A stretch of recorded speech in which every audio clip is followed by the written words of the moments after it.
Okay, before we begin to build our syllable sounds, let's chant this wonderful, wonderful, powerful song. And it's very simple. All I want to do is to remind you that letters stand for sounds. So let's go. Letters stand for sounds. Letters stand for sounds. Letters stand for sounds. Letters stand for sounds. What do letters stand for?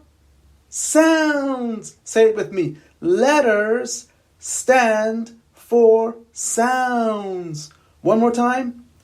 Letters stand for sounds. One more time. Letters stand for sounds. That's right. Every letter in our alphabet stands for a sound that we can say.